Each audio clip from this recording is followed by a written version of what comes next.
Hello everybody and welcome to another episode of Box Office Talk. This is the show where I break down what happened at the box office, see if my predictions for the top 5 are correct, then make predictions for next week's top 5. So let's get right on into it. Last week I predicted that number 1 would be Thor Love and Thunder, number 2 would be Minions The Rise of Gru, number 3 would be Where the Crawdads Sing, number 4 would be Paws of Fury, The Legend of Hank, and number 5 would be Top Gun Maverick. And I got 3 out of 5 of my predictions right for this weekend. This is how you know the show is truly back, because I'm finally back to the 3 out of 5 of my predictions right. Hell yeah. We need more incorrect box office predictions, folks. This is what's on brand. And I also checked the comment section, and it looked like there was only one other person who got their predictions right this weekend. A lot of people made the same mistake I did of assuming that Paws of Fury would end up in here.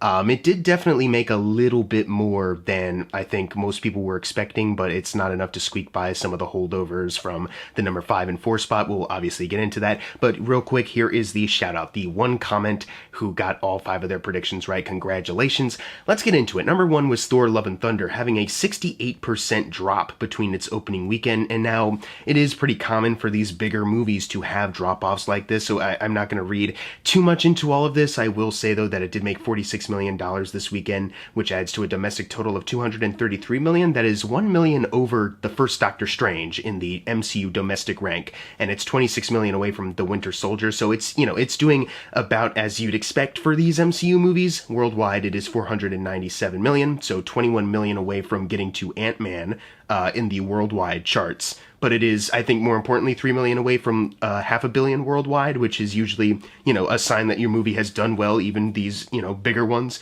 So it's still doing pretty well. I think a lot of people are definitely going to be talking about the drop-off, but I think, it's something that I've just seen so many times happen now with some of these bigger movies, and the only times they usually hold over well is when you get your Top Gun Mavericks, where it's like, oh, this has like a little bit extra staying power as far as like word of mouth, or like something really, really, really big happened, and we're going to keep talking about it. And Thor Love and Thunder, whether you liked it or not, I think everyone can kind of admit that it's not like a big event type movie, so it's not going to be the one that's like, wait, you got to keep going back, because how can you even just watch that once? It's just another Thor movie, so it's doing all right. Moving on to number 2, which is Minions The Rise of Gru, making $26 million, adding to a domestic total of $262 million.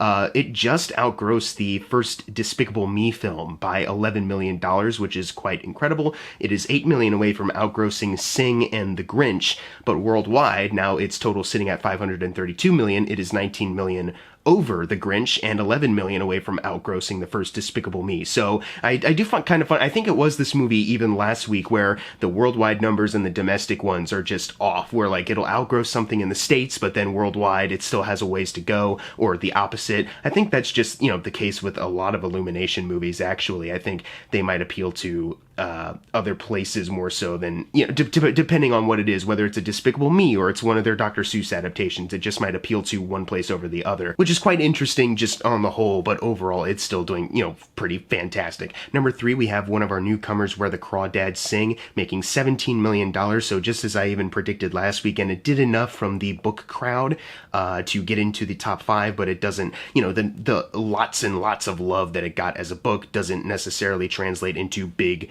MCU or Minions type numbers for the box office. So it made $17 million this weekend. There's no worldwide total. And the budget is reported to be $24 million, so a $17 million opening is not bad at all, so it needs to double that 24, get to $48 million. I think it definitely will get to that point, and I think eventually once worldwide numbers start to come in, it'll help push that over as well. I think this is doing just about as you'd expect it to do. There's not really much of an interesting story here to dwell on this movie for too much longer, so I am going to wrap this segment up. Just, it's doing fine for a, domestic run, just a domestic run so far, worldwide to come. I will say, though, that when I did see it, I was thinking, like, well, maybe it will do better than I think, because the theater was crowded with mostly, the type of audience you'd expect of people who read Reese's Book Club books. But no, it did exactly how I thought it would go. So, that's pretty cool. Number 4, we have Top Gun Maverick still winning, making $12 million, adding to a domestic total of $617 million. Now, last weekend I started to talk about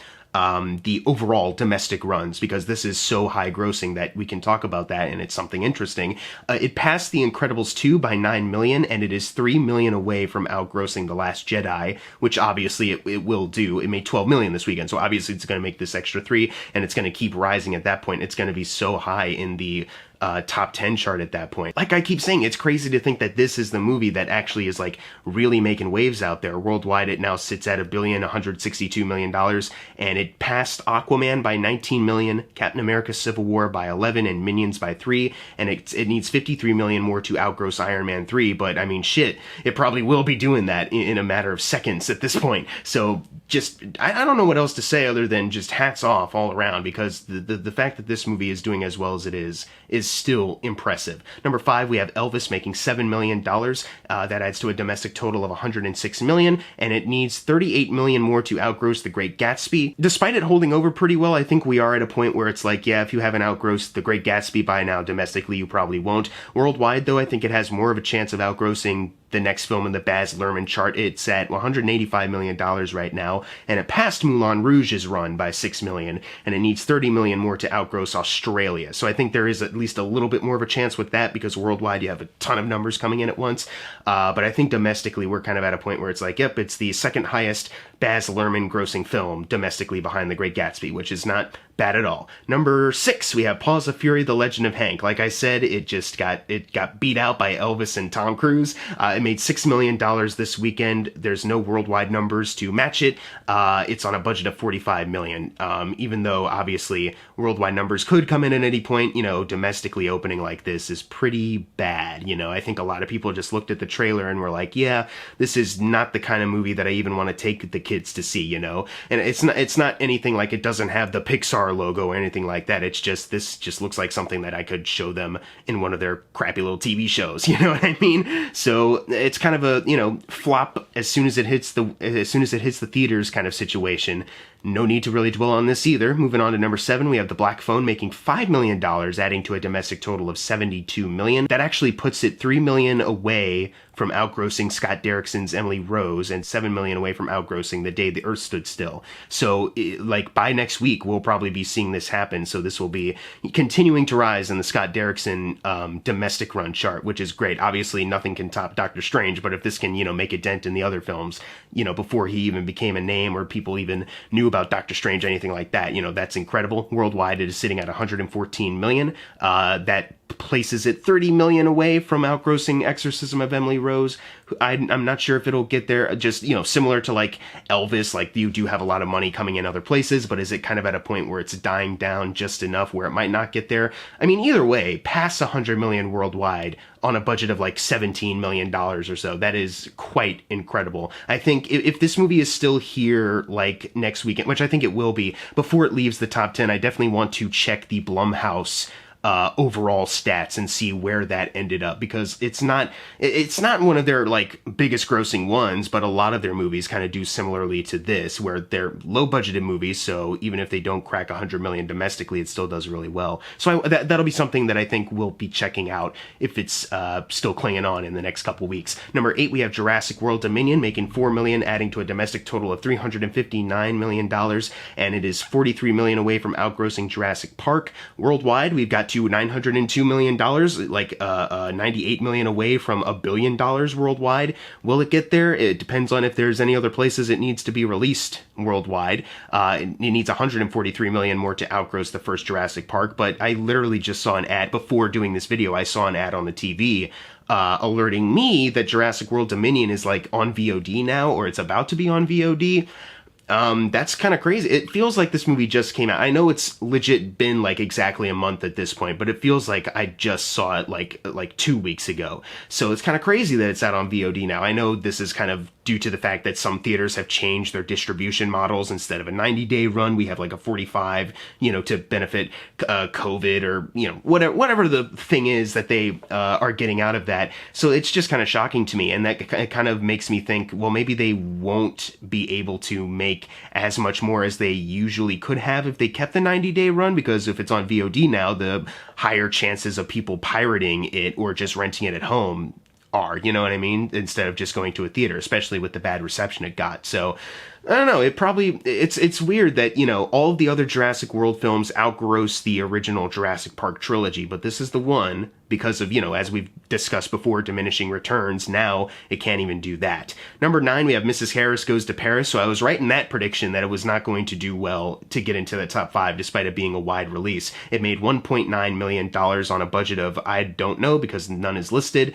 Similarly to Mr. Malcolm's list, despite the fact that there aren't any worldwide numbers out at the moment, I assume this probably will be a little more popular worldwide, but like I said, there's no worldwide numbers to report, so at least here in the States, it's kind of a flop. No need to dwell on this anymore. I haven't seen it, so I can't really talk about that. Moving on to number 10, Lightyear, closing things out. Probably the last time it's here. Bummer, but it made $1.3 million, adding to a domestic total of $115 million. It is $8 million away from outpassing The Good Dinosaur, but at this point, chances of even that happening, of getting $8 million more dollars, are very slim. And worldwide, it sits at $212 million. And with a budget of $200 million, just now kind of surpassing the 200 million mark is a big embarrassment, like that. Wow. That's pretty bad, especially if you are Disney and Pixar, especially then you take in The Good Dinosaur stat. It's 123 million away from outgrossing The Good Dinosaur. This is, if it truly does not get that 8 million domestically, at least, this movie, the Lightyear movie, the Buzz Lightyear movie, did not outgross The Good Dinosaur. That's insane. So instead of people pointing at like The Good Dinosaur, Pixar's lowest grossing movie, they're going to be pointing at Lightyear, because they're not going to be talking about Onward or like COVID with Soul, anything like that. It's this movie now. You know what I mean? Insane. But you know what? Like I said, I've been meaning to make a video. I'm probably going to lump this in with like Obi-Wan Kenobi and just make like a catch-up review and label it Disney's underwhelming space adventures. But this really was kind of an underwhelming movie for me. So I think the box office result at least reflects my opinion, my reaction of the film, but it's still a big bummer just for all the people who worked on this movie and maybe did want to make something work. But at the same time, if you give people a mediocre product and word kind of spreads around that, it's not really as special as some of the other things that you love, then it, kind of makes sense how this turned out. But anyways, it's time for the predictions for next week's top 5, and there's really only one wide release coming, so we might have, what we did last weekend, where everybody kind of gets their shout out.